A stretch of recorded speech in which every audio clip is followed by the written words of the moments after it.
खूबसूरत पलों को पिरोया जाए तो लम्हे शक्ल लेते हैं, लम्हे किस्सों को जन्म देते हैं और फिर यही किस्से कहलाते हैं कहानी कल आज की। मैं हूं आपका कथाकार जन्मेजय और ये है कहानी कल आज की, गुरवासी स्टूडियोज की एक पेशकश। मुंबई की बारिश जब जिद पर आती है तो शहर की रफ्तार को घुटनों पर ले आती है। उस शाम भी कुछ ऐसा ही हुआ। सड़कों पर इतना पानी भर गया था कि नकुल के ढाबे तक दूसरी शिफ्ट की सब्जियां पहुंच ही नहीं पाई। ढाबे के मालिक ने हार मानकर शटर गिरा दिया। नकुल बेस्ट, जो खुद ऊपर से नीचे तक भीगा हुआ था, शाम 5 बजे ही पीजी वापस आ गया। जैसे ही नकुल ने कमरे का दरवाजा खोला, उसे एक अजीब सी चुप्पी महसूस हुई। कमरा अंधेरे में डूबा हुआ था। नकुल ने देखा कि लकी अभी भी बिस्तर पर है, सिर से पैर तक कंबल ओढ़े। उसका शरीर कांप रहा था और लोहे का बेड हल्की सी आवाज कर रहा था।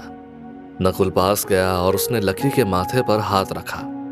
वो भट्टी की तरह तप रहा था। लकी भाई, ओ लकी भाई, क्या हुआ?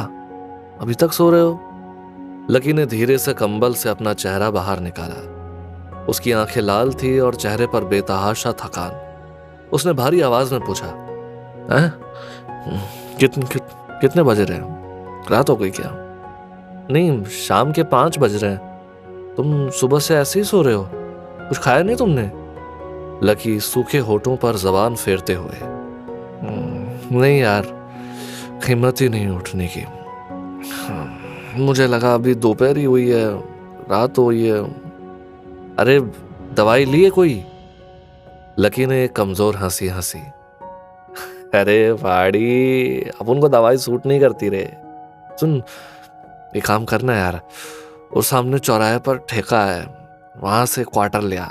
थोड़ी विस्की पेट में जाएगी तो सारा जुकाम बुखार रफू चक्कर हो जाएगा।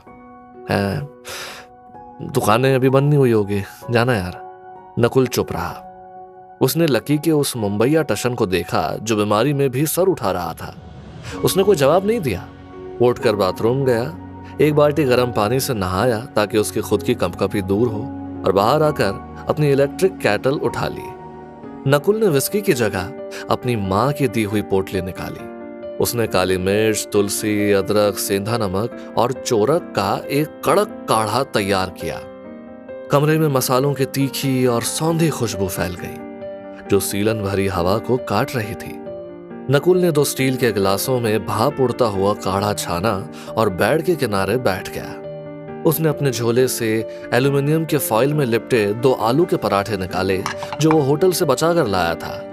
ये लो, विस्की तो नहीं मिली पर ये काढ़ा और पराठे हैं, ये खाओ, विस्की से ज्यादा गर्मी देंगे। लकी ने नकुल को देखा, फिर उस कड़क काढ़े को। उसने बिना किसी नखरे के गिलास थाम लिया। गरम काढ़े की पहली घूंट ने उसके गले की खराश को जैसे सहला दिया।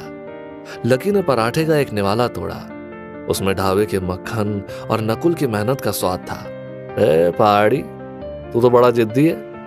मैंने दारू मांगी, तूने काढ़ा पिला दिया। मानना पड़ेगा, ये तेरे मैजिक वाटर में दम तो है भाई। नकुल मुस्कुराया और अपना गिलास उठाकर लकी के गिलास से टकराया। अरे लकी भाई, आप भी क्या याद रखोगे? उस शाम उस 10 बाय 10 के कमरे में 2 अजनबी एक साथ बैठकर अपना खाना साझा कर रहे थे। बाहर मुंबई की बारिश और शोर जारी था, पर उस बिस्तर पर एक अजीब सी शांति थी। लकी को महसूस हुआ कि उसकी रफ्तार भले ही थम गई हो, पर उसे संभालने के लिए कोई हाथ मौजूद थे। लकी कहता है, थैंक्स यार बिस्ट। काढ़ा पीते पीते उस रात कमरे की वो भारी खामोशी टूट गई। लकी ने बताया कि कैसे लुधियाने में उसका एक छोटा सा बैंड था और उसे लगा था कि मुंबई उसे रॉकस्टार बना देगी, पर उसे डिलीवरी बॉय बना दिया। उसने अपनी बनाई गानों की रीलें भी दिखाई।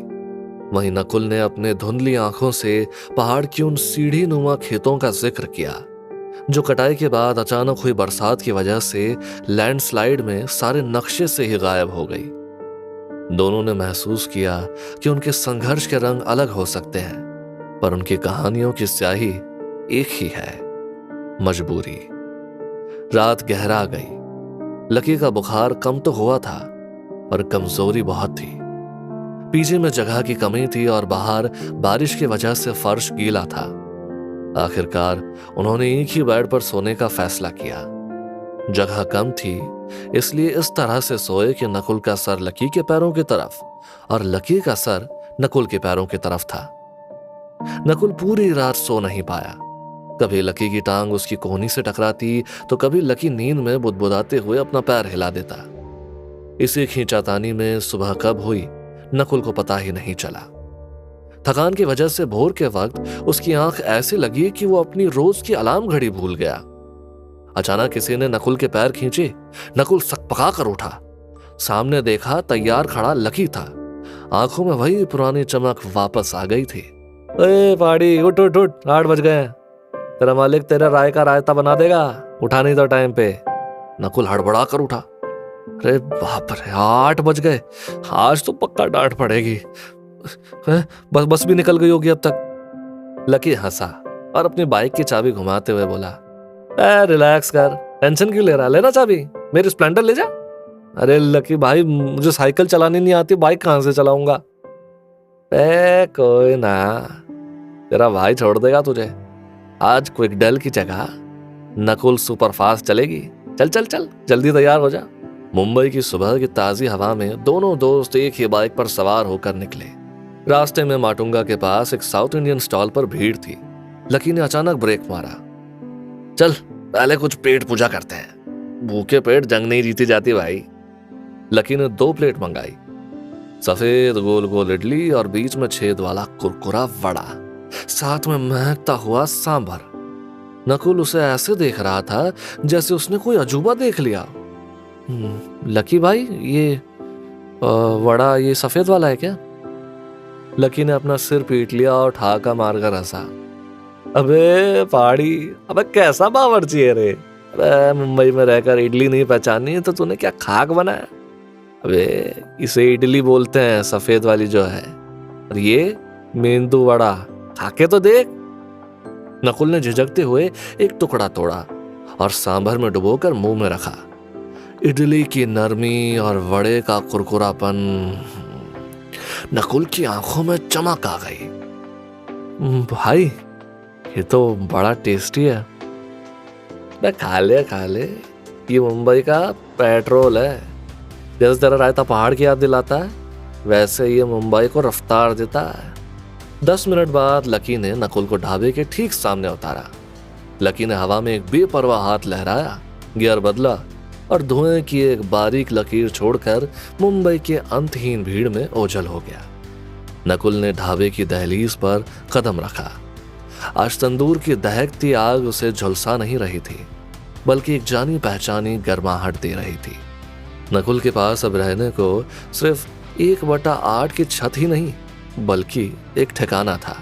सोने को, शहर नापने को बाइक और बिस्तर 1/2 थे और भरोसा 100%। और इन सबसे बढ़कर इस बेनाम भीड़ में अब उसके पास एक नाम था, एक दोस्त था।